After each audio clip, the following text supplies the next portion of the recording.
মানুষের কথা বলার যে অধিকার মানে স্বাধীনতা যেটা সেটা তো আমাদের এখন ইনশাল্লাহ আসছে এবং এটাকে পরিপূর্ণভাবে নিয়ন্ত্রণ বাহিনী থেকে এটাকে মুক্ত রাখতে হবে। আমাদের গণমাধ্যম বলেন বিগত 15 বছরে আমরা সবসময় নিষ্পেষিত হয়ে আসছি। বিগত গভর্নমেন্টের সময় আমরা দেখছি যে আমাদেরকে সংবাদপত্রের বলেন গণমাধ্যম বলেন সব কিছুর স্বাধীনতা একেবারেই ছিল না।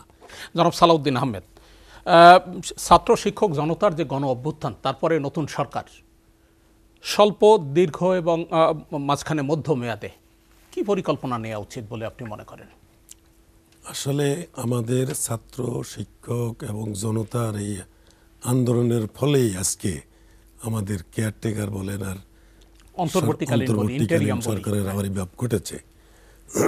এটাকে উত্তরণ করতে হলে আপনাকে প্রথমেই আমাদের দুঃশাসন যেটা আমাদের হয়ে আসছিল এটাকে নিবৃত্ত করতে হবে এবং এই কুশাসনের যারা ছিল এটাকে সাজাইতে হবে এবং মানুষের সর্বোপরি মানুষকে যে আপনার মানুষের অধিকার এবং মানুষের কথা বলার যে অধিকার মানে স্বাধীনতা যেটা সেটা তো আমাদের এখন ইনশাল্লাহ আসছে এবং এটাকে পরিপূর্ণভাবে নিয়ন্ত্রণ বাহিনী থেকে এটাকে মুক্ত রাখতে হবে। কেননা আমরা আমাদের গণমাধ্যম বলেন বিগত 15 বছরে আমরা সবসময় নিষ্পেষিত হয়ে আসছি যে আমরা সবসময় সত্য তুলে ধরতে পারি নাই।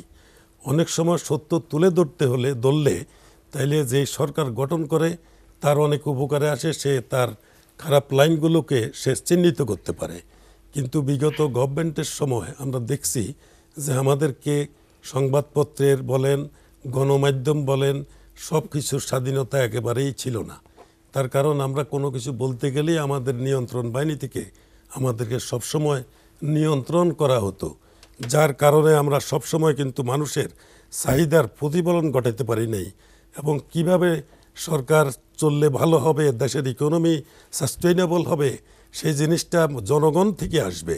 সেই জনগণের সেই মূল্যায়ন না করার প্রেক্ষিতে মানে সরকারের যেই যারা নাকি তাদের অঙ্গ সংগঠন বলেন বা যাদের অনুসারী বলেন বা পারিবারিক তন্ত্রের যারা আছে তারা কিন্তু বিভিন্ন হাইব্রিড বলেন, তারা সবসময় এটাকে নিয়ন্ত্রণ করে গেছে এবং তাকেও আমার মনে হয় অনেকাংশে তার থেকে দূরে রেখেছেন এবং তিনি সাবেক প্রধানমন্ত্রী তিনিও অনেক সময় সেটাকে মূল্যায়ন করতে চান নাই যে জনগণের কথা আমরা শুনি, জনগণে কি চায় সেটা আমরা পালন করি। যখন যেভাবে ইচ্ছা হয়েছে মানে তাদের দুর্বৃত্তায়নের তারা সেভাবেই দুর্বৃত্তায়ন করে গেছে, এটা নিয়ন্ত্রণ নেই। এই নিয়ন্ত্রণ না হওয়ার কারণেই আজকে এই গণ আন্দোলন এবং তারা সংস্কারের কথা যেটা বলছেন এটাও সত্য।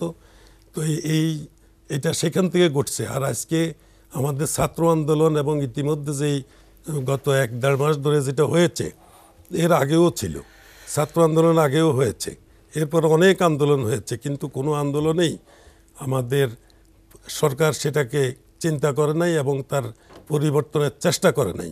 আর চেষ্টা না করার ফলে যেটা হয়েছে সেটার জন্য আজকে ওনাকে এই গ্লানি নিয়ে ওনাকে পালিয়ে যেতে হয়েছে।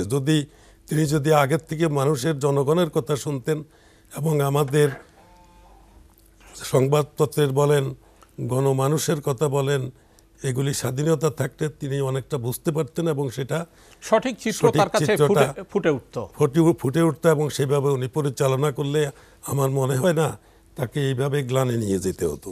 জি।